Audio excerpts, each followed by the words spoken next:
पवन तनय संकट हरन, मंगल मूर्ति रूप, राम लसन सीता सहित, हृदय बसो सुर भूप।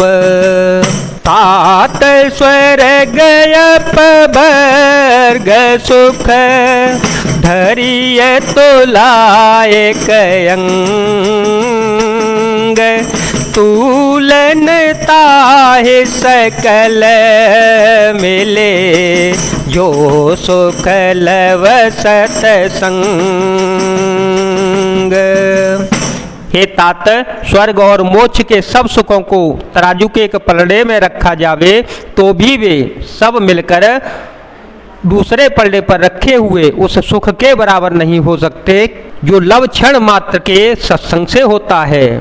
सब से नगर की जय सब काजा, हृदय राखी कौशलपुर राजा, गरल सुधारे पोकर मिताए, गोपद सिंधु अनल से तलाए, गरुड़ सुमेरु रेणु समताही, गरुड़ सुमेरु रेणु समताही, राम कृपा कर चितवा जाहि, हत लघु रूप धरे ओ हनुमाना, बैठा नगर सुमिर भगवाना।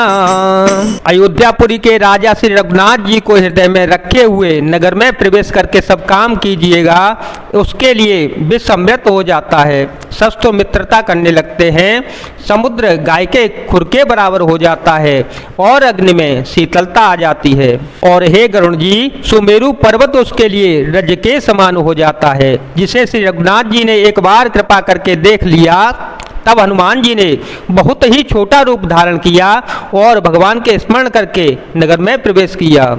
मंदिर मंदिर प्रति करी शोधा, मंदिर मंदिर प्रति करी शोधा, देखे जहाँ तहाँ अगणित जोधा, गयो दशानन मंदिर माही, अति विचित्र कही जात सुनाही, शयन किए देखा कपिते ही, मंदिर महो नदी के बेदे, भवन एक पुनि दीख सोहावा, भवन एक पुनि दीख सोहावा, हर मंदिर तह भेन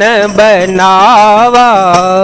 श्री हनुमान जी ने एक एक प्रत्येक महल की खोज की, जहाँ तहाँ असंख्य योद्धा देखे, फिर वे रावण के महल में गए। वह अत्यंत विचित्र था, जिसका वर्णन नहीं हो सकता। श्री हनुमान जी ने उस रावण को शयन किए देखा, परंतु महल में जानकी जी को नहीं देखा। फिर एक बार सुंदर महल दिखाई दिया, वहाँ उसमें भगवान का एक अलग ही मंदिर बना हुआ था। रामायोध्यंकित ग्रह, शोभावर निन जाए, नव तुलसी का वृंदत, देखे हरस कपीराए। वह महल श्री राम जी के आयुध धनुष बाण के चिन्हों से अंकित था, उसकी शोभा वर्णन नहीं की जा सकती। वहाँ नवीन तुलसी के वृक्ष समूहों को देखकर कपिराज श्री हनुमान जी हर्षित हो गए। लंका निशिचर निकर निवासा, लंका निशिचर निकर निवासा, यहाँ कहाँ सज्जन कर बासा, यहाँ कहाँ सज्जन कर बासा। मन महो तरक करे कपिलागा, तेहि समय विभीषण जागा। राम राम तेहि सुमिरन कीना, राम राम तेहि सुमिरन कीना, हृदय हरस कपि सज्जन चीना, हृदय हरस कपि सज्जन चीना। हे सन हट करे हो पहचाने, साधु ते होए नकार जहाने। लंका तो राक्षसों के समूह का निवास स्थान है, यहाँ सज्जन साधु पुरुष का निवास कहाँ से आया। श्री हनुमान जी मन में इस प्रकार का तर्क करने लगे। उसी समय विभीषण जी जागे। उन्होंने विभीषण जी ने श्री राम नाम का स्मरण उच्चारण किया। श्री हनुमान जी ने उन्हें सज्जन जाना और हृदय में हर्षित हो गए। श्री हनुमान जी ने विचार किया कि इनसे हट करके अपनी ओर से ही परिचय करूंगा, क्योंकि साधु से कार्य की हानि नहीं होती, प्रत्युत लाभ ही होता है। दिव्य रूप धरि वचन सुनाए, दिव्य रूप धरि वचन सुनाए, सुनत विभीषण उठे तह आए। कर प्रणाम पूछी कुशुलाई, विप्र कहो निज कथा बुझाए।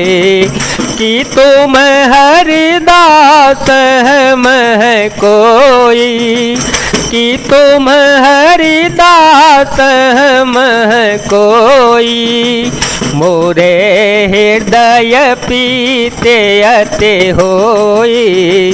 कि तुम राम दीनो अनुरागी, कि तुम राम दीनो अनुरागी, आयहु मोहि करन बड़ भागी।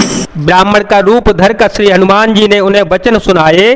पुकारा, सुनते ही विभीषण जी उठकर वहां आए, प्रणाम करके कुशल पूछी और कहा, हे ब्राह्मण देव, अपनी कथा समझाकर कहिए। क्या आप हरिभक्तों में से कोई हैं? क्योंकि आपको देखकर मेरे हृदय में अत्यंत प्रेम उमड़ रहा है।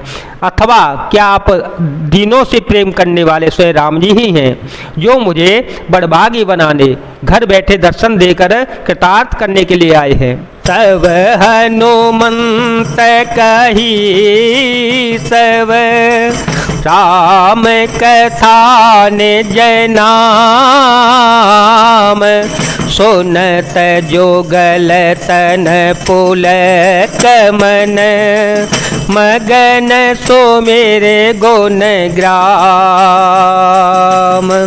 मंगल भवन मंगल हारी, ध्रुव हो सो दशरथ अजर बिहारी। राम सिया राम सिया राम सिया राम, सिया राम जय जय राम। तब श्री हनुमान जी ने श्री रामचंद्र जी की सारी कथा कहकर अपना नाम बताया। सुनते ही दोनों के शरीर पुलकित हो गए और श्री राम जी के गुण समूहों का स्मरण करके दोनों के मन प्रेम और आनंद में मग्न हो गए। जय जय सिया राम, जय वीर हनुमान जी महाराज।